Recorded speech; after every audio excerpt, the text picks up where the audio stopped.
बने रहे। तो आज हम सुनेंगे कार्तिक मास में नित्य सुनी जाने वाली धरती माता की कहानी। कहते हैं कि जो भी व्यक्ति कार्तिक मास में धरती माता की कहानी सुनता है उसे स्वर्ग की प्राप्ति होती है और उसके सभी दुख दूर हो जाते हैं। एक ब्राह्मणी थी, वह बहुत धार्मिक महिला थी। सभी ग्रामवासी उसका बहुत सम्मान करते थे। कोई भी उसके शरण में आता वह सबकी मदद किया करती थी। मन ही मन भगवान का स्मरण किया करती। भगवान की सेवा पूजा व जरूरतमंदों की सेवा ही उसका परम धर्म था। एक दिन ब्राह्मणी मरकर भगवान के घर गई। वहां जाकर बोली, मुझे वैकुंठ का रास्ता बता दो। स्वर्ग से एक दूत आया और बोला, ब्राह्मणी आपको क्या चाहिए? वो बोली, मुझे वैकुंठ का रास्ता बता दो। आगे आगे दूत और पीछे ब्राह्मणी मंदिर तक गए। ब्राह्मणी बहुत धार्मिक महिला थी। उसने बहुत दान पुण्य कर रखा था। उसे विश्वास था कि वैकुंठ के रास्ते उसके लिए जरूर खुलेंगे। ब्राह्मणी ने वहां जाकर देखा, वहां बड़ा सा मंदिर, सोने का सिंहासन, हीरे मोती से जड़ित छतरी थी। चित्रगुप्त जी न्याय सभा में बैठे साक्षात इंद्र के समान शोभा पा रहे थे और न्याय नीति से अपना राज्य संभाल रहे थे। यमराज जी सबको क्रम अनुसार दंड दे रहे थे। ब्राह्मणी ने जाकर प्रणाम किया और बोली, मुझे वैकुंठ जाना है। चित्रगुप्त ने लेखा सुनाया और कहा कि ब्राह्मणी तुमने सब धर्म किए परंतु धरती माता की कहानी नहीं सुनी। तुम्हारे सिर पर धरती माता का कर्ज है, वैकुंठ में कैसे जाएगी? ब्राह्मणी बोली, धरती माता की कहानी के क्या नियम हैं? चित्रगुप्त जी बोले, कोई 1 साल, कोई 6 महीने, कोई 7 दिन ही सुने, पर धरती माता की कहानी अवश्य सुने, फिर उसका उद्यापन कर दें। धरती माता की कहानी सुनने से जाने अनजाने किए गए पाप कर्मों को धरती माता हर लेती है। स्वर्ग लोक में धर्म को ही स्थान प्राप्त है, यहाँ पाप के लिए कोई जगह नहीं है। धरती माता की कहानी पीपल के पेड़ के नीचे बैठकर सुननी चाहिए। ये बात सुनकर ब्राह्मणी ने प्रार्थना की कि मुझे 7 दिन वापस पृथ्वी लोक पर जाने दो, मैं कहानी सुनकर वापस आ जाऊंगी। चित्रगुप्त जी ने उसका लेखा जोखा देखकर 7 दिन के लिए पृथ्वी पर भेज दिया। ब्राह्मणी जीवित हो गई। ब्राह्मणी ने अपने परिवार वालों से कहा कि मैं 7 दिन के लिए धरती माता की कहानी सुनने के लिए वापस आई हूँ।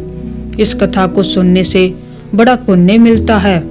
उसने पीपल के पेड़ के नीचे बैठकर परिवार के साथ 7 दिन तक धरती माता की कहानी सुनी। 7 दिन पूरे होने पर वापस धर्मराज जी का बुलावा आया और ब्राह्मणी को वैकुंठ में श्री हरि के चरणों में स्थान प्राप्त हुआ। जो कोई भी प्राणी धरती माता की कहानी सुनता है, मृत्यु के समय सभी पाप धरती माता हर लेती है, वह प्राणी को वैकुंठ में स्थान प्राप्त होता है।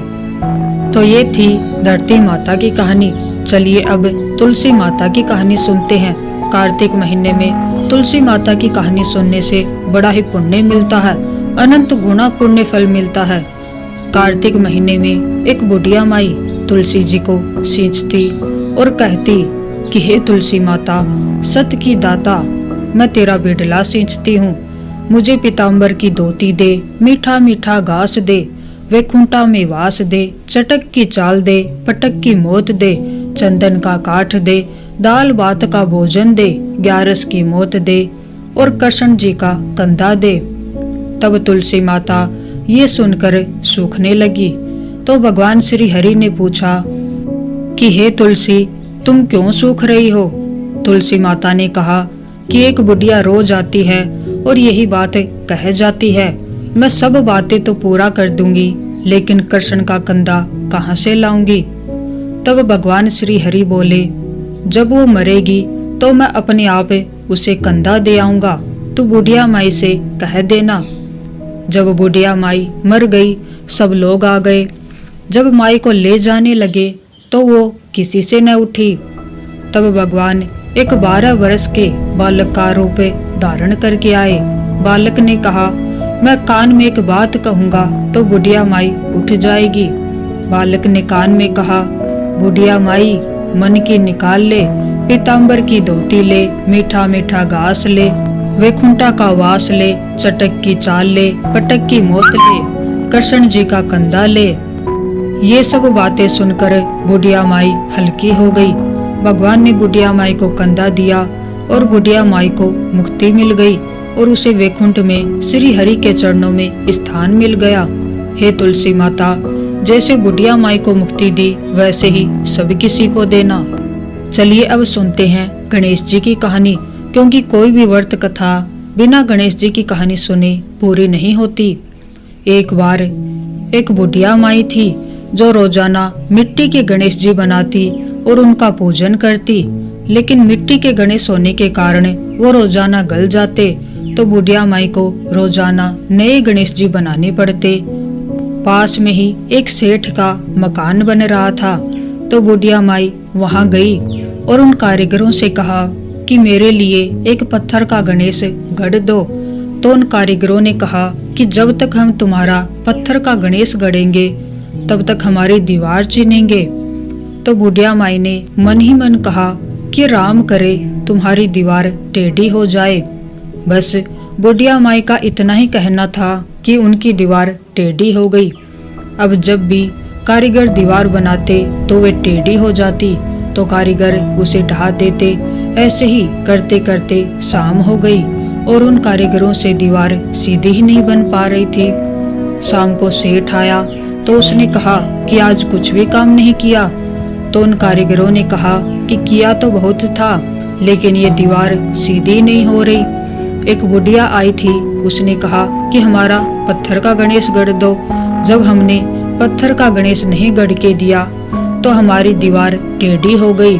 उसके बाद उस सेठ ने कहा कि चलो मुझे उस बुढ़िया के पास ले चलो। सेठ ने बुढ़िया से कहा कि बुढ़िया माई, तुम हमारी दीवार सीधी कर दो, हम तुम्हें पत्थर का नहीं सोने का गणेश गढ़ के देंगे।